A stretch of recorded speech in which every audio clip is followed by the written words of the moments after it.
Have joined us this morning. I'd also like big round of applause.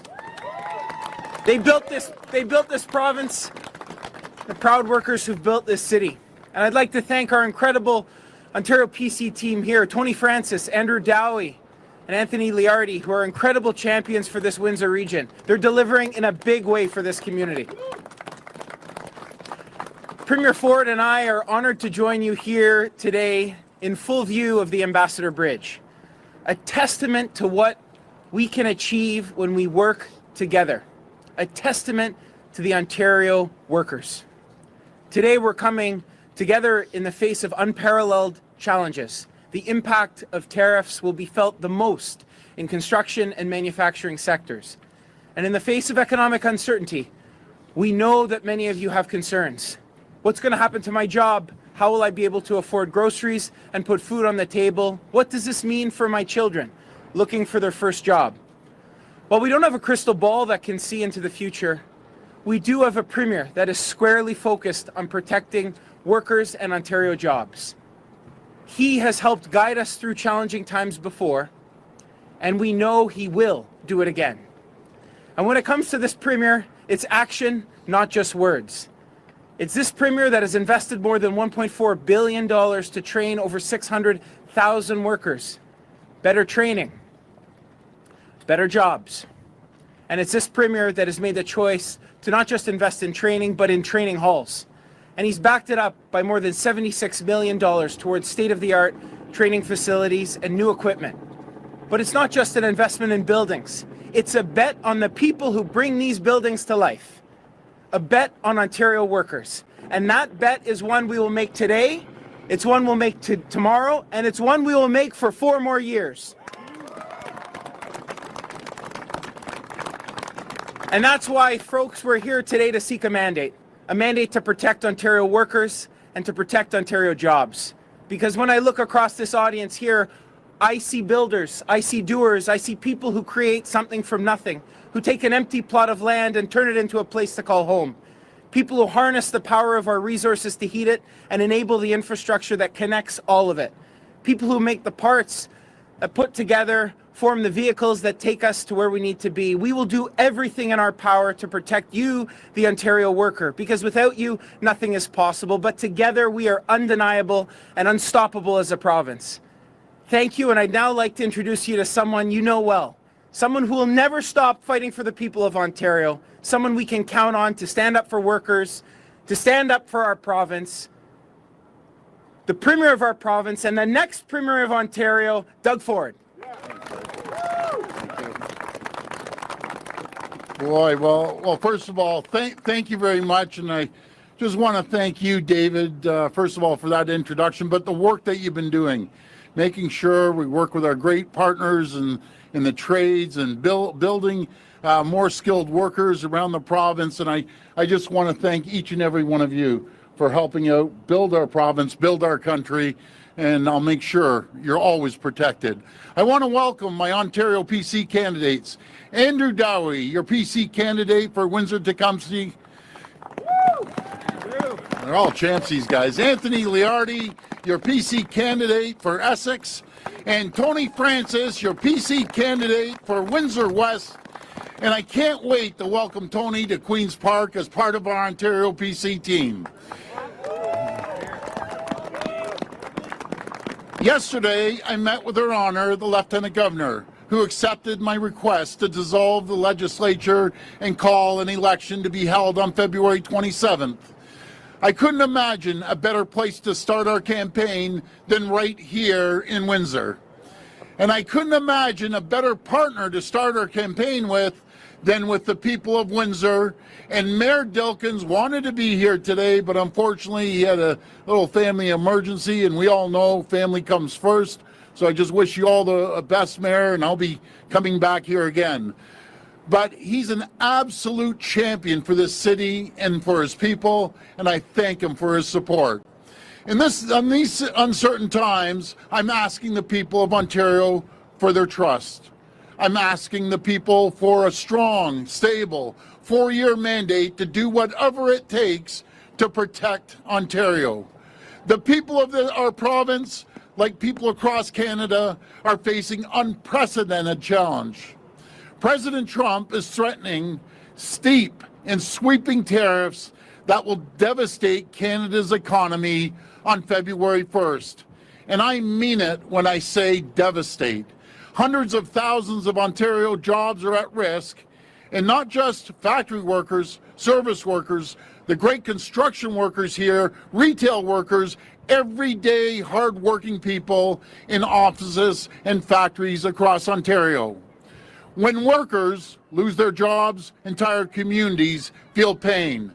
Bills go unpaid, local businesses lose customers, families worry about their future. And let's be clear, this isn't just about tariffs. The president has threatened economic force. He's even floated the unthinkable, taking over Canadian territory. Let me say this loud and clear, Canada is not for sale. Not to President Trump, not to anyone. The sad fact is, there is no reason for President Trump to be doing this. Canada and the United States are strongest when we work together. Before I entered politics, I ran a business that had employees on both sides of the border. I've seen it firsthand. If you ask thousands of Canadian and American business owners, or the millions of Canadian and American workers that depend on cross-border trade, they will tell you that Canada, U.S. trade is one of the great wins in the history of the world. More jobs and bigger paychecks for workers on both sides of the border. More profits for businesses on both sides of the border. Lower prices for consumers on both sides of the border. More revenue for governments on both sides of the border. I wish Canada was not in this position. I wish we were working together to make Canada and the United States the richest, most successful, safest, most secure two countries on the planet. But nobody has ever solved the problem by wishing it away. We have to play the hand we're dealt. To protect Ontario and Canada, we need a strong leadership that is prepared to do whatever lies ahead. Despite the chaos we now see in Ottawa, I made it very clear that our government will rise above politics and partisanship to work with any Prime Minister to keep Ontario and Canada safe. From factory floors to boardrooms, from Main Street, Ontario to American cable news. I've gone and will continue to go anywhere and everywhere to make the case for Ontario, for Canada, and for America to work together once again. I continue to hope that cooler heads will prevail, that the Trump administration will pull back from these tariffs. But I'm also a realist. We have to prepare for the worst. We're entertaining a period of unprecedented economic risk and lengthy negotiations against President Trump and with the federal government and other provinces. During this time, the government will need to move fast. Responding to the challenge will demand enormous action that was never considered as part of our current mandate. We'll redouble our efforts to build Ontario's economy. We will do whatever it takes to protect workers and their livelihoods. We will invest tens of billions of dollars in new spending to keep people working. We will work with unions and businesses to retain and reskill our hardest hit workers. And as we do, we need to do everything possible to keep our economy competitive. We'll keep up the fight against the job-killing Liberal carbon tax, and we're urging the federal government to join us in cutting red tape and streamlining approvals to get big things built faster. All of this will require unplanned action with long-term consequences, which is why the people of Ontario deserve to have their voices heard. As taxpayers, this is your money. This is your province and your future. You deserve a say. As Premier, my mandate can only come from the people, not from other politicians. And the bigger the mandate I receive from you, the better we'll be able to protect our province. Because this is a game to the president. He seeks to divide and conquer. Whether he imposes tariffs next week, next month, or waits another year or more, Trump's threats are not going away. At a time when the federal government has left Canada drifting, exposed, and vulnerable, President Trump will use every day he's in office to exploit any weakness he can find. To protect Ontario, we need a mandate that will outlive and outlast the Trump administration. While I cannot control Ottawa, there will be no weakness in Ontario. These were the facts that weighed on me when I considered calling this election. With the trust and the support of Ontario workers, I will give this fight everything I've got. In times of trouble, Team Ontario will once again answer the call. We'll continue to make the case to our American allies that we're so much stronger together. We'll also be ready to do whatever is necessary to stand up for and protect Ontario. Our workers, businesses, communities, make no mistake, Ontario won't start a fight with the U.S., but you better believe we'll be ready to win one. To the people of Ontario, let me close by saying this. You know me and the kind of leader I am. You may not always agree with me, and that's okay, but my record is clear. When times are tough, I will do whatever it takes to keep you safe. I will work with anyone, and I will stand up to anyone in order to protect our province and our people. I'm prepared to do whatever is necessary and whatever it takes to protect our jobs, businesses, families, and communities. That's why on February 27th, I'm asking for your vote. I'm asking you for a stronger mandate by electing your local Ontario PC candidates. The stronger the mandate, the better. And together, we will protect Ontario. Thank you, and may God bless the people of Ontario. Thank you so much. Thanks, guys. Thank you. We will now open the floor for questions from the media. Please come to the mic and state your name and outlet. Just a reminder, it's one question and one follow-up. First question. Thank you, Grace. Mark McAllister from City News. Hi, Mark. You have spent tens of millions of dollars in government money at this point. You've made multiple American media appearances, and yet you haven't yet taken these tariffs off the table at this point. What makes voters believe that you can protect Ontario if you haven't at this point? Well, these tariffs are coming. They haven't come yet, Mark, and thank you for that question. I think I've proven to the people in Ontario I'll do whatever it takes to protect them, to protect the workers, to protect communities, protect businesses. And that's exactly what we're going to do. It may take tens of billions of dollars to do that. That's exactly what I'm going to do. And we'll fight these tariffs with every tool in our toolbox. This border behind you, this bridge behind you is federal jurisdiction. Shouldn't voters in this province be watching what's happening in Ottawa right now and not necessarily this election you called? Well, I think it affects every single province, every single territory from coast to coast to coast. We all have to work together. Municipalities, the provinces, the territories, and the federal government. And that's exactly what we plan on doing. I'll be getting on a call very shortly, right after this press conference, to talk to all 13 premiers and the Prime Minister and their team to look at the retaliatory tariffs that we're looking at. But I can tell you one thing, we will do whatever it takes to protect the people of Ontario. Good morning, Rob Ferguson, Toronto Star. Hi, Rob. Good morning.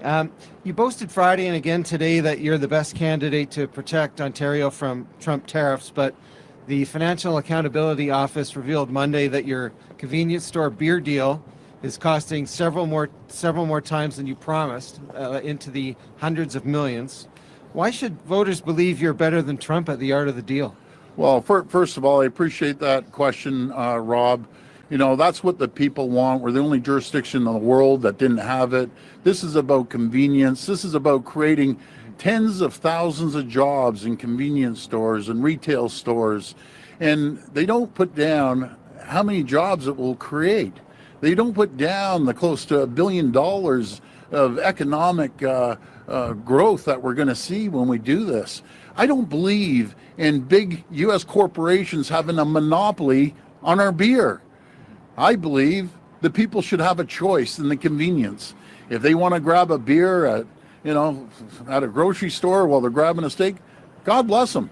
Good for them. But we're going to be like every single other jurisdiction in the world, that adults can go in and actually buy beer and wine in the convenience or local retailer. But what are people to make of that deal? It costs, like I said, like 4 times more, like almost 800 million more, or 600 million more than you said it would. That's like $600 million. Rob, let me that's tell you. a lot of money. I was protecting the beer store workers, but what they aren't saying is the hundreds of millions of dollars in economic development that it is going to create. More jobs, more opportunities, convenience for people. That's what we're doing. And so far, it seems to be working out extremely well, talking to the convenience store owners and the retailers. Good morning, it's Jessica from the Trillium. Hi, Jessica. So we know that you've been trying to get a meeting with President Trump. Have you been able to do that yet? Not yet. And we're going to be going down there on the 11th and 12th of February to meet the senators and congresspeople and other stakeholders in the U.S. Then I'm going to go back down on the 20th for the governor's meeting as well. And I've talked to governors and congresspeople and senators every single day. But do you know what they say? No matter if they're Republican or Democrat, they don't agree with these tariffs. When I talk to the endless amount of people I know in the U.S., they love Canada. They love Canada. They don't agree with these tariffs. They want to work collaboratively with us, because I'll tell you, 9 million Americans wake up every single morning to produce products for Ontario alone. Those 9 million people may not have a job when these tariffs come in. It's going to be painful on both sides, but we'll get through this. We'll make sure that we use every tool in our toolbox to protect Ontario families, protect Ontario workers, businesses, and communities. To follow up on that, you said it would be a disaster if the other party leaders sit down across the table from President Trump, but what makes you think you'll have the chance to, and did he meet with you during his first administration? No, I never met with him in the first administration. I just feel very simply, we have a stronger team. We have a brighter team.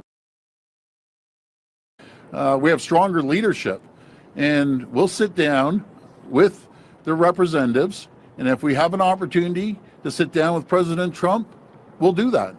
And we'll lay it on the table that we're so much stronger together. We're stronger when they need our critical minerals. They're stronger when they use our crude oil. They're stronger when they use our aluminum, our high-grade nickel, our potash, our uranium. That's what I'm going to tell them. And we want to ship them more. And just to keep in mind, right across this bridge, on the other side, we keep 1.5 million homes in New York and Michigan and Minnesota lit up. I want to send them more power, more electricity. Morning, Doug. Liam Casey with the Canadian Press. Hi, William. The FAO says it's costing the province more than $600 million to get beer and wine into corner stores a year earlier than you planned. Do you regret any of that now, considering we would have $600 million more in our back pockets to deal with these tariffs? What I'm happy about are convenience stores are making a little more money. They're hiring more people. Retailers are hiring more people. The convenience for someone to go in and buy some groceries and actually be like everyone else in the world and maybe pick up a bottle of wine or a case of beer. That's the convenience right there. And we're going to do everything we can, make sure that we're competitive. And that's exactly what we're doing. We're making ourselves more competitive. And we want to get the beer the same price as Quebec. We've done this on purpose to make sure that we lower the cost of beer and wine and liquor in the LCBO and beer and wine in the retailers. That's what we're doing. The OMA says this morning there are 2,600 vacant physician positions across the province and that there's been virtually no improvement since a year ago. What does that say about your progress on healthcare? I'm sorry, 2,600, say that again? 2,600 vacant doctor positions across the province. Well, I'm not too sure if you missed the announcement the other day that we're putting in $1.8 billion with a plan to connect every single person to a family doc, with the leadership of my minister Sylvia Jones and Dr. Jane Philpott, which is well renowned in healthcare right across the country. But let me tell you what we are doing in healthcare. When we came into office, healthcare was absolute disaster. We have created the positions for 100,000 new nurses, 30,000 more nurses that are in colleges and universities that are getting their education paid for if they work in needed areas. We've registered more than 15,000 doctors. We've had more medical schools that in Brampton, there hasn't been a medical school in 100 years. We've added more medical seats as the Liberals reduced seats, fired nurses. We're hiring tens of thousands of nurses. We're hiring more doctors every single day. As I said, 15,000 more doctors. Windsor, right here in Windsor, they're getting a brand new hospital. We're spending over $50 billion on building 50 sites right across our province. We're putting more and more money. Matter of fact, we're putting $33 billion more in healthcare funding than any other government in the history of Ontario. That's what we're doing for healthcare.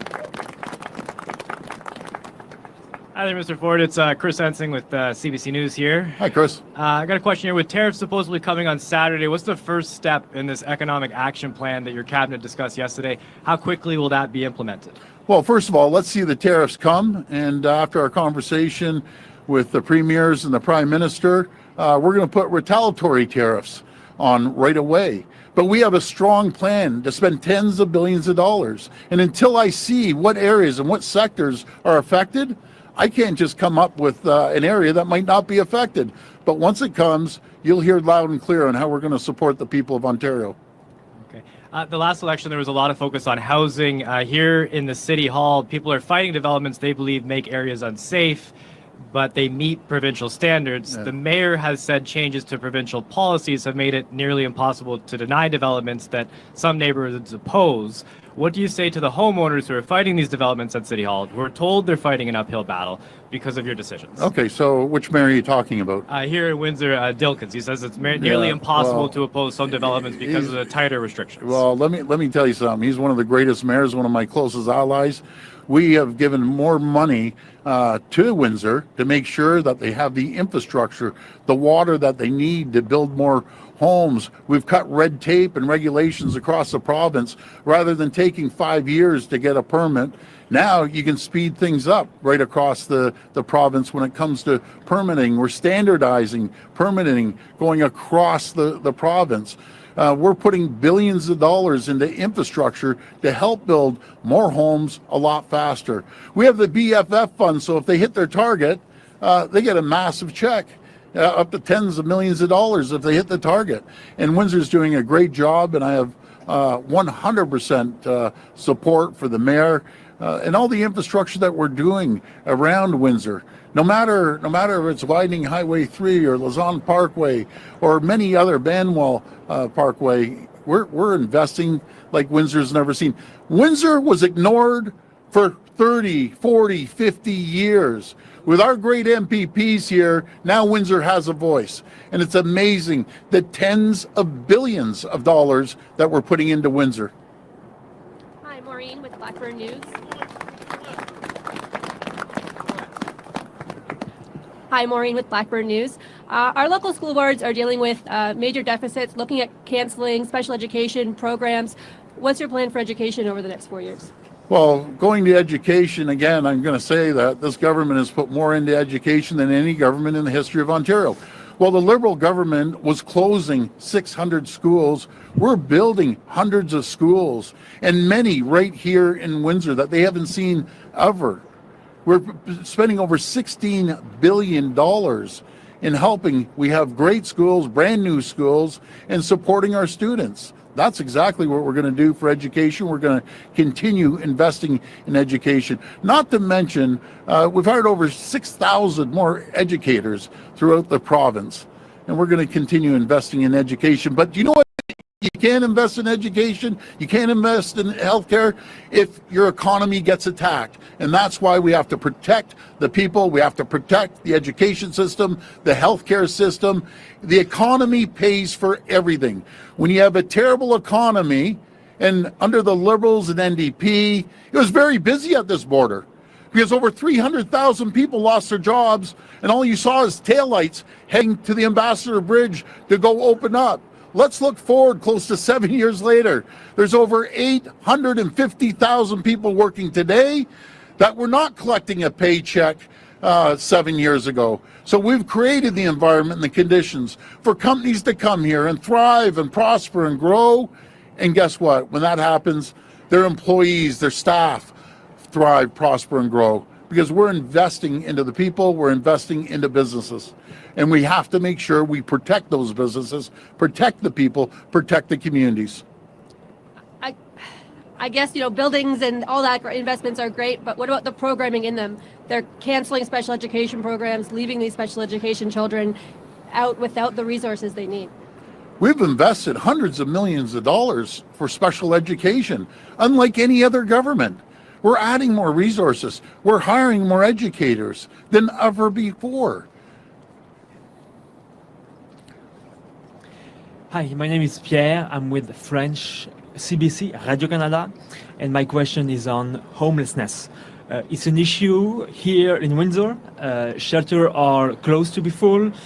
In London, it's the same, and shelters ask for more resources. Yeah. So, what is your response?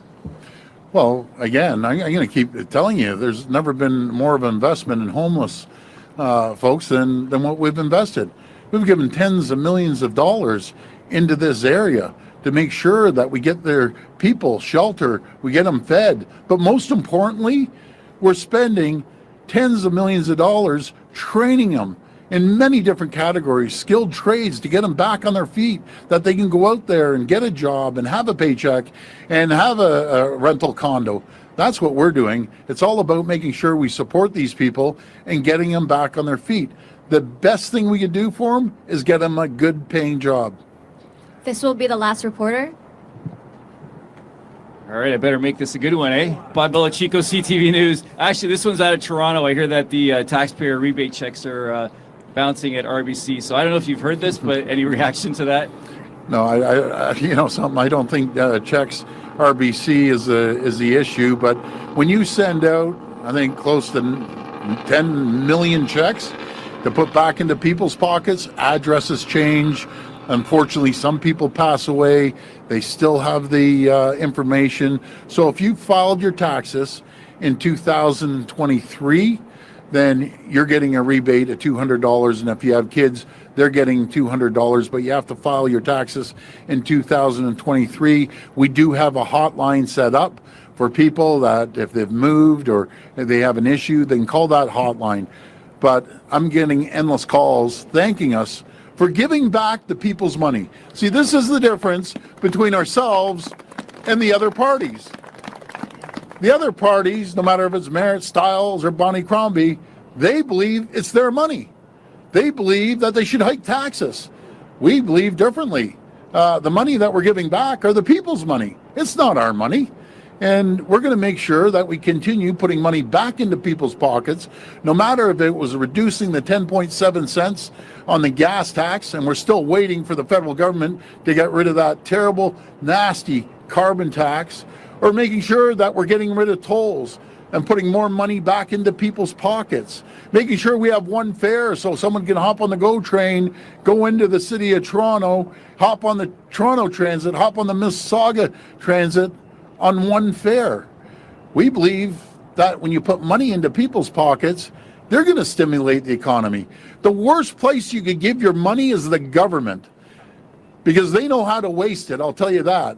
But I'll tell you, I just trust the people, I trust the companies that they're going to reinvest and stir the economy. That's the best thing to do. All right, my follow-up, I guess since we're at the border, is this more or less a referendum on who's the strongest leader to be able to deal with tariffs, Trump, whoever, whatever's coming at you from the U.S.? It's twofold here. Is leadership, and leadership. And who do you trust to take care of the people of Ontario and the businesses and the workers when times get tough? And they're going to get tough. Do you trust the other parties that all they believe is tax and spend? Or do you believe in the PC party that's going to support you. We're going to put tens of billions of dollars into the economy, just like we did during the pandemic.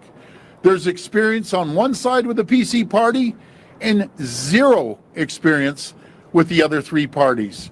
I'll tell you who I'm betting on. I'm betting on the PC party. Thank you. Thank you. This concludes today's press conference. Okay. Thanks, everyone. God bless you. Thanks.